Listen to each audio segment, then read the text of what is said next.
Hi everybody, I'm Kimberly from the Fat Quarter Shop. Welcome to our next episode of our Classic and Vintage series where we take patterns that are old and freshen them up for today. So today's block is Grandmother's Favorite, and it was published originally in the Kansas City Star newspaper in 1930, and we've actually got that pattern right here.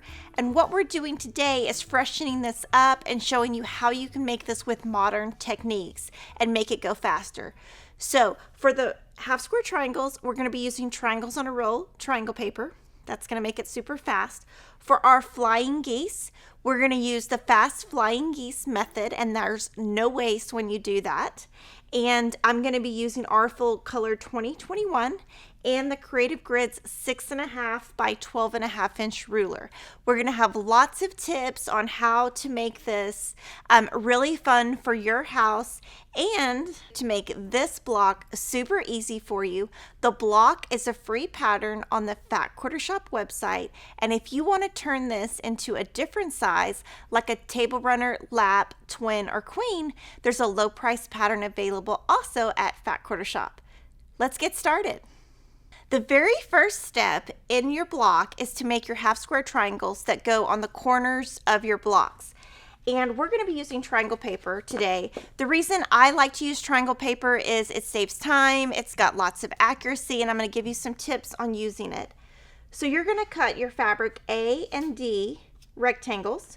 Just follow the instructions in your pattern for the size. You're going to put those right sides together. That's pretty important. And we're going to be using 4-inch finished half square triangle paper today by Triangles on a Roll. And this is how it comes packaged. I'm going to take the roll and we're just going to cut 2 squares. So just use my Creative Grids ruler. I want to be right on that line for accuracy. Set this aside. So you've got your fabrics right sides together. Put your paper on top, and I like to pin, and I like to pin a lot because then it will keep your paper really nice and flat and you will have more accuracy. So if you don't pin and you just start sewing, you're going to have a gap there. And so you don't want that. So the bigger the triangle paper, the more pins I use. And so for this block, we're going to use 2 squares of triangle paper, and that's going to give us 4 triangles. So what we'll do is we're going to go to our sewing machine. I'm going to use an open toe foot, a white thread. I like to use thread that's going to match my background, so that's pretty close.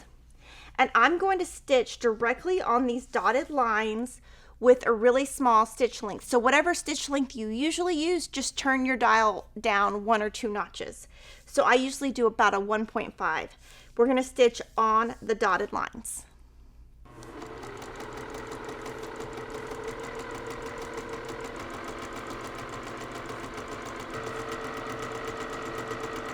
So when you're sewing on your paper, it's good to follow the arrows, but you don't always have to. So whatever you're in the mood for, if you want to follow the arrows, you can. If you don't, as long as you stitch on that dotted line, you're going to get the same result.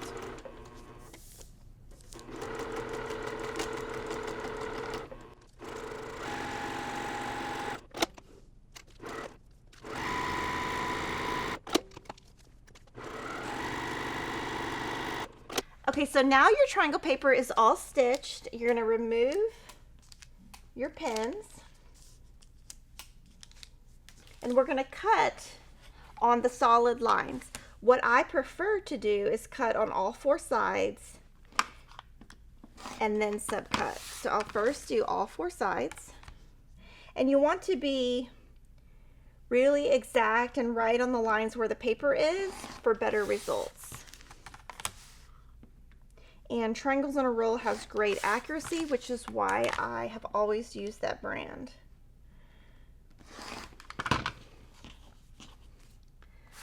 So then I'm going to cut the center line first. Sometimes I'll use my finger on the ruler just to keep the bottom in place while I adjust the top. So see, I have it in place and I can adjust from here.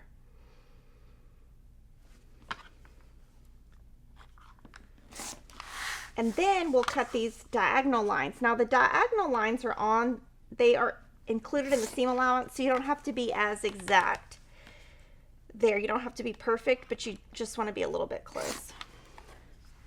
So that is going to give us 4 half square triangles, and we're going to pull the paper off.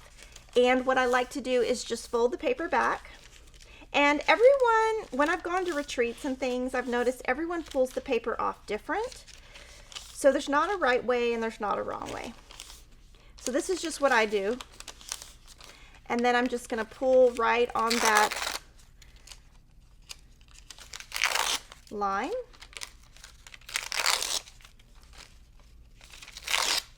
And then just pull these off right here.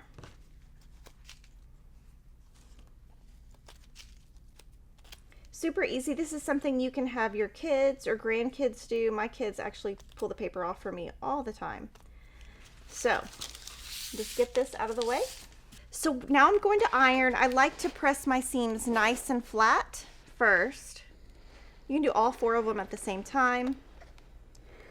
That's going to set your seam and just lock your stitches in before you press.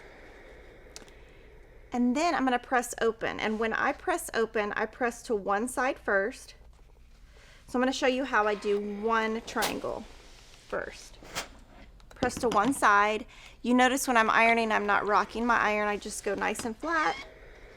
From here, I will cut my little tails off, the little tips. I'll do it there because if you press open, then you have to cut 4 instead of 2. And then I'm going to finger press and do that. And that is how you iron your half square triangles. So now we're going to work on the fast flying geese method. And I love this method because when you do this, you don't waste any of your background fabric, and you're going to see just how we do that. So you're going to start with a fabric B square. I'm going to kind of set this aside. You're going to take your 2 fabric E's that we're going to start with, and you can do this several ways. What I like to do is first draw a line in the center. You don't have to draw as many lines as I do. I'm just doing this because I like to. So first you draw a line in the center. You don't really have to draw that line because you're going to stitch on the outside lines that I'm about to draw, but it just makes it easy. Now you're going to draw a line 1/4 inch away from that center line. So if you wanted to skip a step, you could just draw the lines on the outside. Totally up to you. And I'm using a friction pen. The ink will disappear with heat on your iron later. You can use any type of marking pen that you're comfortable with. So now that I've got these marked, you're going to take your fabric B square and you're going to place the fabric E's on opposite corners. And they're going to touch. And when they touch, all the lines should touch.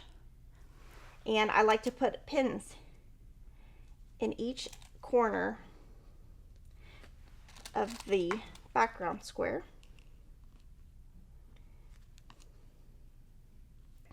So now what you will do is go to your sewing machine and just stitch on the outside lines. You're going to ignore that center line. It's going to look just like this. So you have sewn on this outside line and the center line is right here. So we're going to cut there. We're going to cut this apart.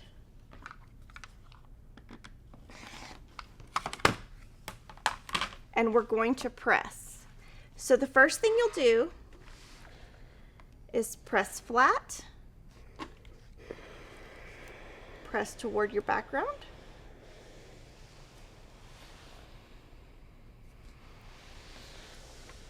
and then you want to press that open.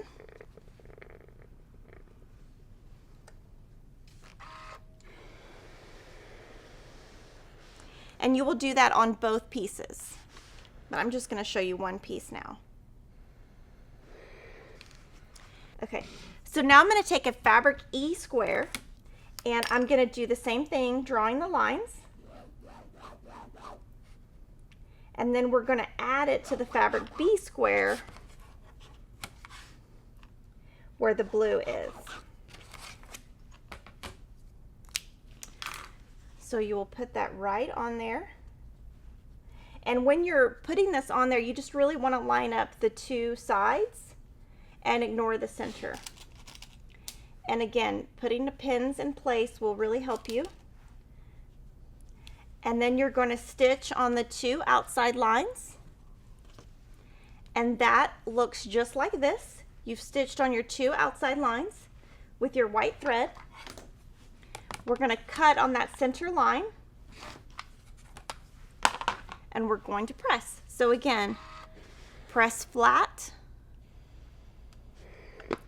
press toward the white,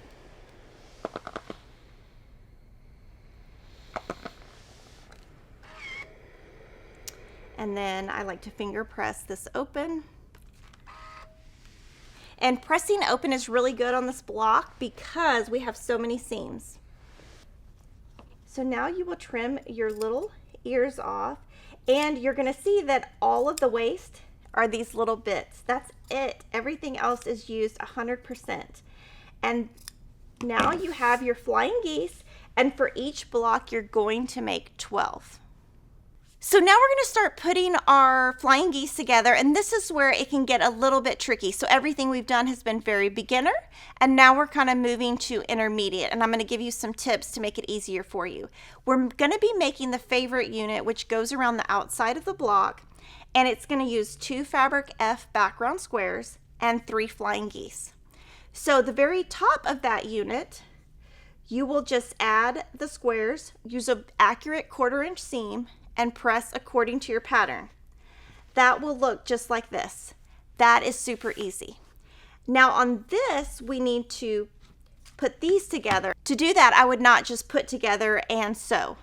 I would pin. So what I will do is I want the blue and the white to line up exactly. So I will put my finger right here. Make sure it's lined up. And put a pin right in this intersection. And then I will pin at the top. Stitch with a 1/4 inch seam and press open. And on this, you're going to see that they line up. Now, if that doesn't line up, you can either fix it or leave it. Totally up to you. Some people like to fix it, some people don't. When I'm doing these, I would say most of mine will line up, but some I will have to adjust. So if that happens, it's totally okay. And now these go together, and this is where it gets really intermediate. So I'm going to first put them right sides together, and I'm going to first pin the outsides.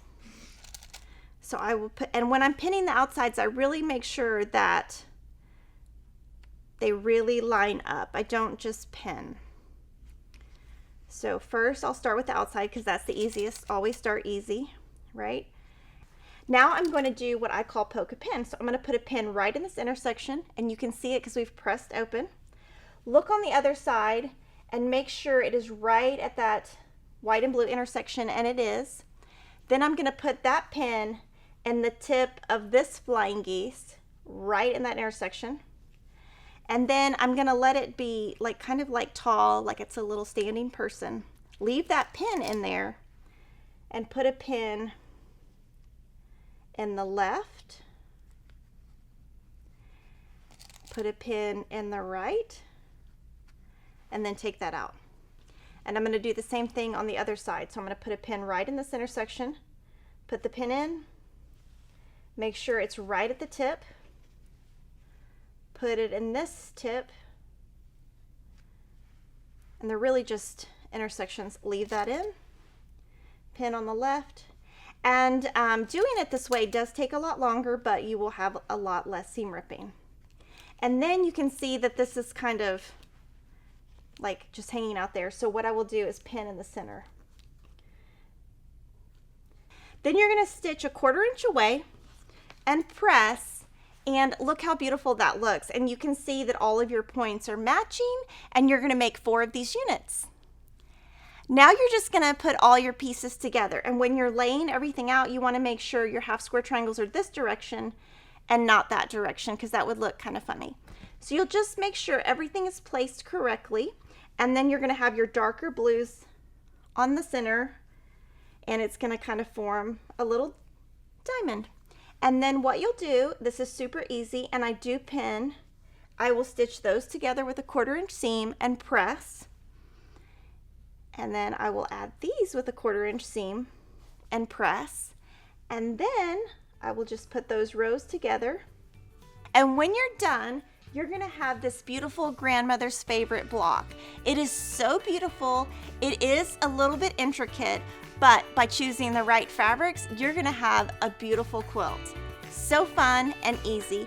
And if you love this block, you might also like our Carolina Lily video, which shows you how to make this block. So we would love for you to check that out, and of course subscribe to our YouTube channel and like this video, and comment and let me know which collection you're gonna use to make your quilt. And I'll see you next time.